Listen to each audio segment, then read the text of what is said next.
ILS hospital 39 beds নিয়ে আমরা start করেছিলাম লাস্ট ইয়ার পারমিশন নিয়ে। এবছর এটা 39 থেকে 49 থেকে এখন 57 বেডস কোভিড শুধু পেশেন্ট আমরা রোগী এখানে ভর্তি আছে। আগামীকালে 10 দিন মধ্যে আরও আমরা এটা ফেসিলিটি ইনক্রিজ করছি, ক্যাপাসিটি ইনক্রিজ করেছি। কেন স্টেট গভর্নমেন্ট আর সিএম স্যারও বলেছেন ইনক্রিজ করতে, যেহেতু যে হারে কেস ইনক্রিজ হচ্ছে, তো উনিও বলেছেন প্রিপেয়ার হতে সবাইকে। তো প্রায় আমরা জুন 1 70 বেডস নিয়ে কোভিড ক্যাপাসিটি হবে 70 বেডসের। আইসিইউ এর মধ্যে আইসিইউ, জেনারেল বেড, ক্যাবিন সবই আছে। কটা আছে? আইসিইউ বেড কটা রয়েছে? আইসিইউ বেডস এর মধ্যে আপনার 8টা থাকবে, বাকি জেনারেল ওয়ার্ড, ক্যাবিন থাকবে। হোল্ডিং বেডস আছে এর মধ্যে, মানে যে র্যাপিড অ্যান্টিজেন নেগেটিভ আছে লেকিন তারপরে পিসিআর এর পজিটিভ থাকতে পারে সাসপেক্টেড, ওটাও মিলিয়ে 70 বেডস আমরা রেডি করছি। টিমও রেডি আছে। অক্সিজেন কিরকম? অক্সিজেন সব বেডই অক্সিজেন হবে, সব বেডস মধ্যে অক্সিজেন হবে। ভেন্টিলেশন কটা? ভেন্টিলেটর আপাতত 4টা আছে, এটা ইনক্রিজ হবে। Thank you ma'am. হসপিটাল আগরতলার senior physician doctor Dimbeshwar Das স্যারের এক্সপিরিয়েন্সই প্রায় 30 বছর হয়ে গেছে। তো উনি যদি বলছেন ব্ল্যাক ফাঙ্গাস খুব আগে থেকে আছে, তো আপনি ভাবতে পারেন কত বছর আগে থেকে ব্ল্যাক ফাঙ্গাস আছে, ঠিক না? এটা নতুন তো না। আচ্ছা, এটা একটা সাধারণ ডিজিজ। এটা একটা সাধারণ অপরচুনিটিস ইনফেকশন, মানে আপনার হাতে অনেকগুলি ব্যাকটেরিয়া হতে পারে, আপনার ইমিউনিটি ভালো হলে আপনার কিছু হয়, কিছু হয় না। সাধারণ ডিজিজ একটা রিলেটিভ টার্ম, সাধারণ ডিজিজ বলা যায় না। জিনিস এটা হলো আছে, রোগটার যে সোর্স ফাঙ্গাসটা আছে, কিন্তু এটা ধরে না, হয় না। ইটস এ রেয়ার ডিজিজ, সাধারণত হয় না, ওয়ান ভেরি রেয়ার ডিজিজ। কিন্তু হওয়ার পরে যদি ঠিক টাইমে কয়েকটা স্টেজ থাকবে, যে কী কী ধরনের আছে, ক্লাসিফিকেশন আছে, অনেক কিছু মেডিকেল কথা আছে, ওগুলো বেশি ডিটেলসের ডিসকাশন হয়তো রিলিভেন্স নাই এই মুমেন্টে। কোথায় কোথায় ধরতে পারে, কী ধরনের হতে পারে, অনেক কিছু সাইন্টিফিক আর মেডিকেল কথা হবে এটা। কিন্তু যদি আর্লি স্টেজে ধরা পড়ে, যেখানে সন্দেহ ডাক্তার করে, ডায়াগনস্টিক টেস্ট করে, ডায়াগনোসিস কনফার্ম করা, বায়োপসি বা কালচার, ওগুলো সব আমার এখানে ফ্যাসিলিটিস আছে। ডায়াগনোসিস করাতেও তো একটা অ্যাপ্রিসিয়েট করার কথা, যে আমরা মিস করছি না, we have diagnosed. Sir, black ফাঙ্গাসের চিনতে গেলে কি এটা হ্যাঁ, মানে ব্ল্যাক ফাঙ্গাসকে চিহ্নিত করতে গেলে কি সিমটমস থাকতে পারে? সিমটমস অ্যাকচুয়ালি কোন এরিয়াতে ধরবে রোগটা, তার উপরে সিমটমস প্রকাশ হবে। অনেক ক্লাসিফিকেশন আছে, 5 টাইপস অ্যাকচুয়ালি। যদি 5 ধরনের ধরতে পারে ব্ল্যাক ফাঙ্গাস একজনকে, যার এই সেটিংসে যে ইমিউনিটি একদমই ভগ্ন, ব্রোকেন ইমিউনিটি যার নাই, ডায়াবেটিস হাই, সুগার কন্ট্রোলে নাই, এই অবস্থায় মাত্র সিলেক্টেড ভেরি ভেরি রেয়ারলি একজনের হবে। কিন্তু কি কি এরিয়াতে হবে, কোন এরিয়াতে হবে, তার উপরে ক্লাসিফিকেশন আছে। যেরকম সাইনাস আর ব্রেন, এটা আছে রাইনো সেরিব্রাল। একটা হলো সাইনাসের থেকে ব্রেন পর্যন্ত একটা ক্লাসিফিকেশন আছে। একটা আছে লাংসে ধরে, পালমোনারি মিউকরমাইকোসিস, লাংসে, ফুসফুসে। তারপরে আছে স্ক্রিন, ব্রোকেন স্ক্রিন দিয়ে, স্কিনে কোনো ক্ষত আছে, স্কিনে ফাঙ্গাস ধরলো উইদাউট গ্লোভস, যদি এরকম জায়গাতে কাজ করছে কেউ, যার ইমিউনিটি একদমই নেই, এখানে ওয়াশ করলো না properly, these are very rare opportunity. কিন্তু অপরচুনিটি ফাঙ্গাস এটা ধরবে যদি ইমিউনিটি কারো থাকে না। He should be careful, should not go. আর মাস্ক করলে তো লাংসে যাবে না। গতিকে একটা হলো রাইনো সেরিব্রাল, নাকের থেকে, সাইনাসের থেকে ব্রেইনের একটা প্রেজেন্টেশন। এখানে এক সাইডে নেজেল ব্লক হবে, ডিসচার্জ হবে, হেডেক হবে, সোয়েলিং হবে, শোক অলসো ভেরি ক্লোজ, শোকেও শোক ফুলে যায়, রেডনেস অফ দ্য আই হয়, এই ইউনিলেটারাল হয়, ফিভার থাকে, ওগুলো এই গ্রুপটার। লাঙে হলে যেরকম চেস্ট পেইন, ফিভার, কফ, ব্রিদিং প্রবলেম। তারপরে একটা আছে গ্যাস্ট্রোইন্টেস্টিনাল, পেটের ভিতরে খাদ্যনলীতে ধরা, এটাও রেয়ার, ভেরি রেয়ার। যে low birth weight baby, early চাইল্ডহুডে হয়, লো বার্থ ওয়েট বেবি আর ইমিউনো কম্প্রোমাইজ সিচুয়েশন, ক্যান্সার আছে চাইল্ডের, তাহলে এটা ইন্টেস্টিনাল মিউকরমাইকোসিস। একটা কিউটেনিয়াস মিউকরমাইকোসিস, স্কিনে, সুপারফিশিয়ালি স্কিনে হবে। আর একদম একদম এক্সট্রিম কন্ডিশন, যে পেশেন্টের ইমিউনিটি অলমোস্ট একদমই ব্রোকেন ইমিউনিটি, ডায়াবেটিস একদম হাই, ব্ল্যাক ফাঙ্গাস বা মিউকরমাইকোসিস হলো একটা অর্গান থেকে স্প্রেড করতে পারে। এটা সারা শরীরে স্প্রেড করতে পারে। দ্যাট ইজ দ্য খুবই rare, খুবই rare। This are extremely rare because আপনি জানার ইচ্ছা হয়েছে, জিজ্ঞেস করছে, আমি মেডিকেল কথা বলছি। আর এটা ডায়াগনোসিসের সন্দেহ হওয়ার পরে ডায়াগনোসিসের কোনো ডিফিকাল্টিস নেই, ডায়াগনোসিস করা যায়। Treatment also there are options, এরকম নাকি একটাই মেডিসিন এরকম না, options are there. Central government well equipped, state government also I think এই মুভমেন্টে ওয়েল ইকুইপড থাকার কথা বা থাকবে নিশ্চয়। তো ওগুলো আমাদের প্রিপারেশনে যদি আমরা ভাবি যে we should be prepare, we are prepare. কিন্তু আতঙ্ক করার মতন কোনো কারণ নাই সোসাইটিতে। এই সেটিংসে হবে যে সেটিংসে পেশেন্টের ইমিউনিটি একদম কোনো একটা কারণে আসে, হসপিটালে আসে ইমিউনিটি নাই। বাড়িতে এরকম, সোসাইটিতে এরকম লোক ঘোরাফেরা ইউজুয়ালি করে না, ইমিউনিটি না থাকলে সাবধান থাকে, অলরেডি সাবধান থাকে। ফ্যামিলিতে জানে যে এই পেশেন্ট ক্যান্সার পেশেন্ট, এই পেশেন্টের একটা অর্গান ট্রান্সপ্লান্ট হয়েছে, একটা গাইডলাইনে চলে যে সেন্টারে অর্গান ট্রান্সপ্লান্ট করছে এই সেন্টার থেকে অলরেডি বলা থাকে, খুব লক্ষ্য করেই থাকে ওরা। হ্যাঁ, যে তোমরা সাবধান থাকো। আর অ্যান্টিফাঙ্গাল ট্রিটমেন্ট প্রোফাইলেকটিক্যালিও এইগুলো পেশেন্টে পায় সেন্টার থেকে, অ্যান্টিফাঙ্গাল ট্রিটমেন্ট চলে। তো তার জন্য কমন পিপল, জনসাধারণের আতঙ্কর কোনো কারণ নাই, এটাই বলছি, যেহেতু স্প্রেড করে না। কন্টেজিয়াস ডিসিজ, এমন যে একটা ভয় চলছে সবার কি একজনের যদি হয়ে যায় আমারও হতে পারে, ওর থেকে আমার এসে যাবে, এমন না।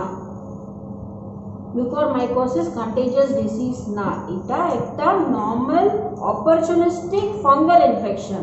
এটা এখনো আমরা আশেপাশে থাকতে পারে, যদি আমরা ইমিউনিটি ভালো হয় তো আমরা এর ইনফেকশন নিতে পারবো না, ইমিউনিটি ডিফেন্ড করবে।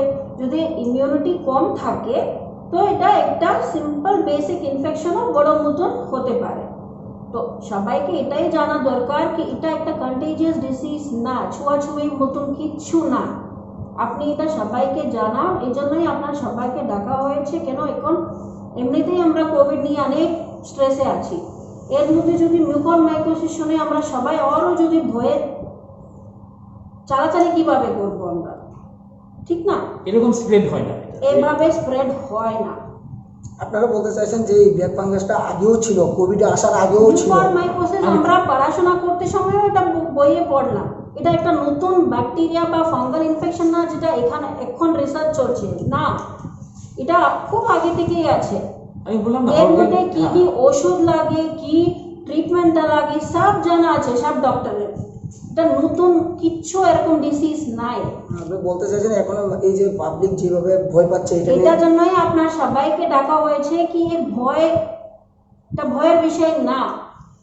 আপনি এটা না স্প্রেড করে এটা স্প্রেড করো কি ইমিউনিটি কিভাবে বাড়াইতে হবে, কিভাবে মাস্ক পরাটা একটা ম্যান্ডেটরি করতে হবে। এই পজিটিভ জিনিসটাকে স্প্রেড করলে মানে সবাই একটা পজিটিভ ফিল করবে আর ভালো ফিল করবে। শুধু অনেক স্ট্রেসে বা আতঙ্কে থাকলে তো ভালো হবে না না সবার। আচ্ছা, অনেকটা সময় দেখা যাচ্ছে যে কোভিড আক্রান্ত হলে যেমন একটা ভয় থাকে যে আর কোনো চিকিৎসা নেই, যে ব্ল্যাক ফাঙ্গাস আক্রান্ত হলে তো আপনারা কি মনে করছেন এটার চিকিৎসা রয়েছে অ্যাভেলেবেল?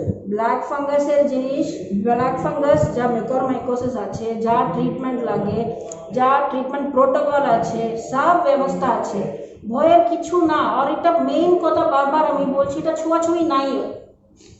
বর্তমানে আপনাদের এই হসপিটালে একজন ব্ল্যাক ফাঙ্গাস রোগী অ্যাডমিট আছেন। কালকে আমাদের রাজ্যের মাননীয় আইনমন্ত্রী সেটা বলেছেন, বর্তমানে একজন মহিলা আপনাদের হসপিটালে অ্যাডমিট আছেন ব্ল্যাক ফাঙ্গাসে।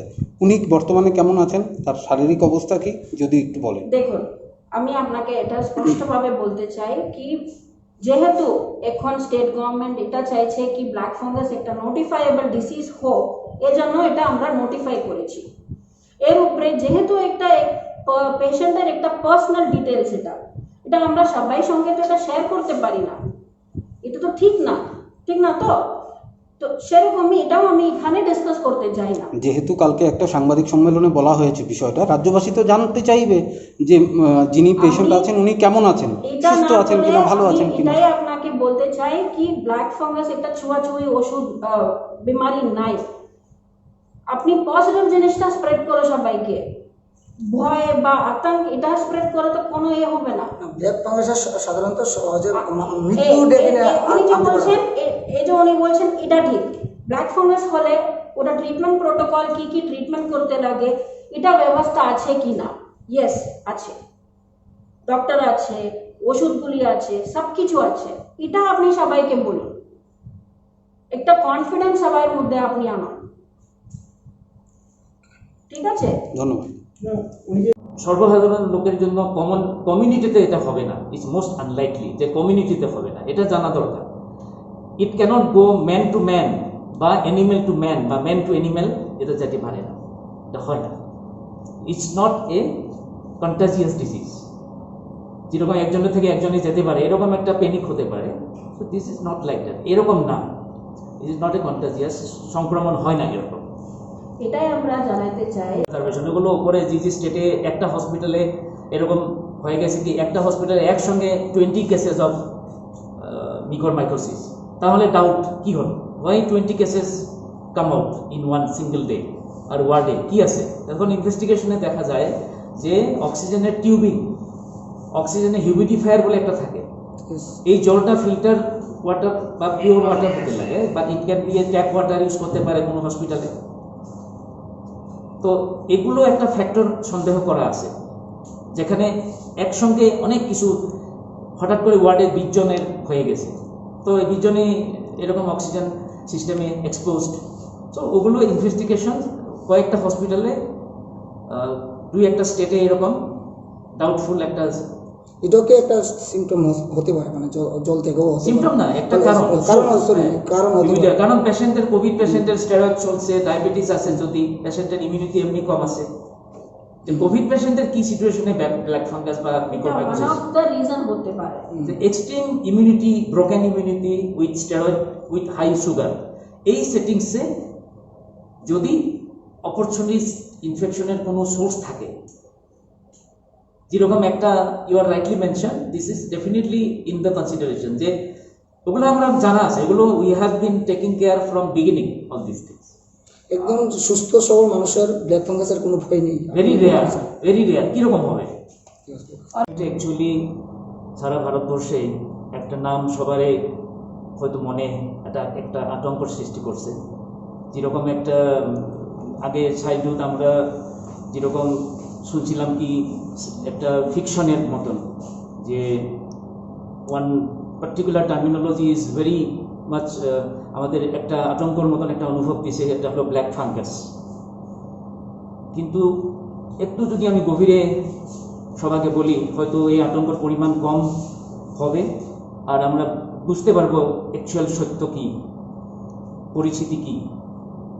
ব্ল্যাক ফাঙ্গাস মানে মিকরমাইকোসিস, একটা ফাঙ্গাস, ফাঙ্গেল ইনফেকশন। এটা অনেক দিন বছর বছর বছর বছর এই এনভায়রনমেন্টে থাকা জিনিস। এটা এরকম নাকি নতুন একটা রোগ। আজকের দিনে কেন বেশি প্রচলিত হয়েছে, বা আমরা অনেক ইন্ডিয়ার অনেক স্টেটে এটা বেশি ম্যাটার অফ কনসার্ন, কারণ ব্ল্যাক ফাঙ্গাস যে ফাঙ্গেল ইনফেকশনটা হয়, এটা একটা ফাঙ্গেল স্পোরের থেকে হয়। মিকর ফাঙ্গেল স্পোর এনভায়রনমেন্টে আসে, অলরেডি থাকে, উই অল আর এক্সপোজড, সয়েলে থাকে, মাটিতে থাকে, বা ডিকম্পোজড একটা ফরেস্ট এরিয়া, গাছ পড়ে গেছে, পচা জিনিস, বা এই যে ব্রোকেন ওয়ালস, পুরনো স্ক্র্যাপস, আন্ডার কনস্ট্রাকশন বিল্ডিংয়ের অনেক ব্রোকেন ইট এরকম অনেক জল, ওয়েট এরিয়া, এখানে প্রচুর পরিমাণে থাকে দিস মোল্ড। এই ফাঙ্গাসের উপস্থিতি আছে, বা একটা সাইক্লোনের পরে বা একটা ফ্লাডের পরে যখন শুকিয়ে থাকে, বা garden field, paddy field, very common, সয়েলে থাকে, মাটিতে থাকে, আর স্পোরগুলো মাটির থেকে অনেক টাইমে, বা ফ্রম দ্য উডস, জঙ্গলের থেকে অনেক টাইমে হাওয়াতে, বাতাসে থাকে, অ্যান্ড আমরা ইনহেল করি, it can't escape, we are expose already. কিন্তু বিশেষ বিশেষ সিচুয়েশনে একটা রোগের সৃষ্টি করে, কারণ যারা আমাদের নর্মাল ইমিউনিটি থাকার টাইমে রোগ তৈরি হয় না। কয়েকটা বিশেষ পরিবেশে, মানে ইমিউনিটি বা রোগ প্রতিরোধ ক্ষমতা যে সময়ে কম থাকে, যেরকম ডায়াবেটিস যার থাকে, এই গ্রুপের রোগ প্রতিরোধ ক্ষমতা কম থাকে। আরেকটা জিনিস হলো ক্যান্সার পেশেন্ট, ক্যান্সার পেশেন্টেরও রোগ প্রতিরোধ ক্ষমতা কম থাকে। তো ব্লাড ক্যান্সার হতে পারে, অর্গান ট্রান্সপ্লান্ট, যে কিডনি ট্রান্সপ্লান্ট, লিভার ট্রান্সপ্লান্ট, এই যে কিডনি একটা যে নেয় অন্য একজনের, এই পেশেন্টের কি করে, এই টিস্যু যাতে অ্যাকসেপ্ট করে, রিজেক্ট যাতে করে না বডি, তার জন্য ইমিউনিটি সাপ্রেস করা মেডিসিনে চলে এই পেশেন্ট বছর বছর। আর মেলিগনেন্সি বা লিউকেমিয়াতেও যাতে ট্রিটমেন্ট হিসেবে চলে সাইটোটক্সিক ড্রাগ বা ইমিউনোসাপ্রেসিভ ড্রাগ, মানে রোগ প্রতিরোধ ক্ষমতা সাপ দিয়ে রাখার জন্য মেডিসিন অনেক চলে। প্লাস সঙ্গে ডায়াবেটিস যার থাকে, ডায়াবেটিসের টাইমে বডি ইমিউনিটি এমনি কম থাকে।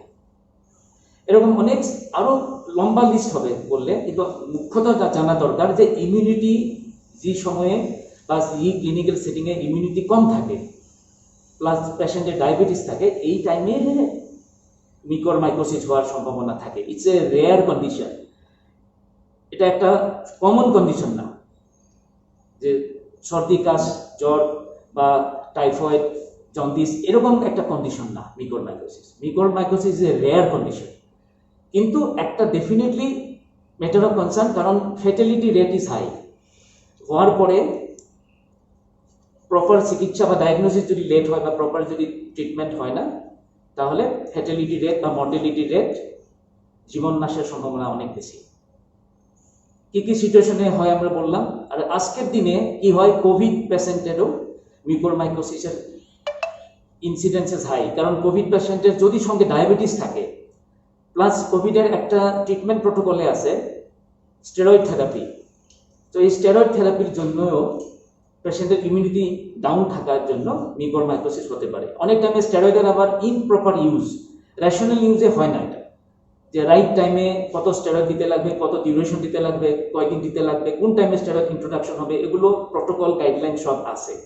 কিন্তু অনেক টাইমে পেশেন্ট কি করে, বাড়িতে হয়তো সেলফ মেডিকেশনও আছে, অনেক রিস্ক। সেলফ মেডিকেশন হতে পারে, ইমপ্রপার ডোজিং হতে পারে, বা নর্মাল প্রপার ডোজিং হলেও বডি ইমিউনিটি কম থাকার জন্য রেয়ার যদিও কিছু পেশেন্টের মিকরমাইকোসিসের রিপোর্টিং পাওয়া গেছে।